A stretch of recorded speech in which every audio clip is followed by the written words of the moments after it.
I tell you, we just love talking sports with Jamal Anderson. So 2 weeks ago, Peyton Manning, last week Donovan McNabb, and last night Eli Manning, the latest star quarterback to get burned by Michael Vick. Plus the Jets' narrow escape. Do we even want to talk about the Jets? They're a good story. They're a great story. They are a good story. I mean, the Jets came back yesterday. They were playing Houston. They were playing in Houston, Texas. But they had the lead and lost the lead. Right. You had a 16-point fourth quarter deficit that the Jets had, excuse me, they blew a 16-point fourth quarter lead. They had the lead. Sanchez does a great job in the last drive to come back, hits Braylon. Great shot to Braylon, fantastic. Right? The key here on this play, everybody's talking about fantastic pass from Sanchez. That's a great pass. Santonio Holmes does an excellent job. Was it a pick? No, he does an excellent job of using late hands. I don't think it was a pick. Everybody runs that play. Yes, everybody does. If they don't call it, what is it, a rub? It's not a pick. The pick would be illegal. If they don't call it, it's a touchdown. It's a touchdown. Yes. Absolutely. Okay, let's talk about Michael Vick. Right. Is it possible for him to win Comeback Player of the Year and MVP? Talk to me about how this guy is playing from a bit of a football perspective as a man who's played this game. Yes. And what do you see? And play with Michael Vick. Yes, that's right. He is completely focused and has an understanding of where he's trying to go with the ball. I talked about this before. He's a fantastic athlete.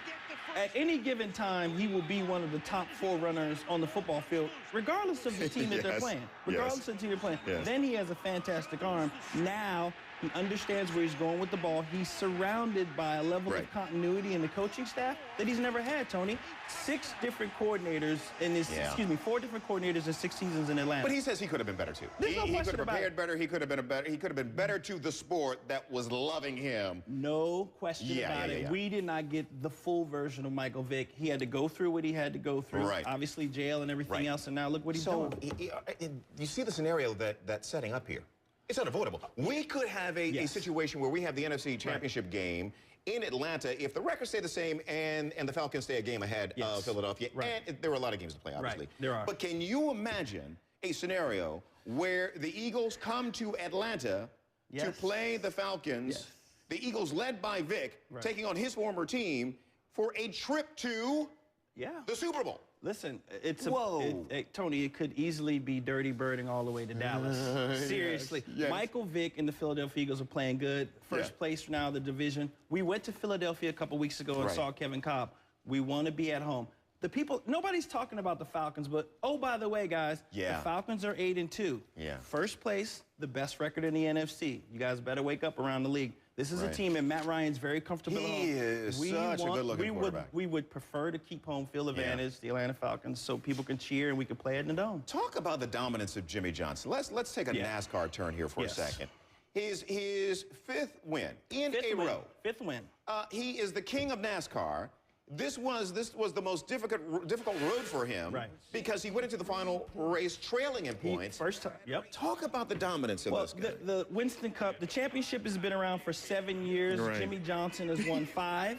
5. Okay, well, we're not talking about people who were born differently. This guy's taller, he can jump faster, he can throw harder. They all have the same car. Tony, they all have the same car. And we're not talking about a guy who's always getting pole position. He came from behind. Okay? So it's a level playing field. 3 weeks ago in Texas, Chad Knaus switched the benches of pit crew. Then he switches pit crews with with Jeff Gordon for the last 2 races. And he still ends up winning. Good for the sport, this kind of dominance, or bad for the sport for this kind of dominance? And it's interesting because, you know, Dale Earnhardt is popular. You know, Denny Hamlin had a 15-point Jeff Gordon had a nice run. Jeff Gordon, Kevin Harvick, Carl Edwards, who actually won the race, is going to be very tough and is very, very popular.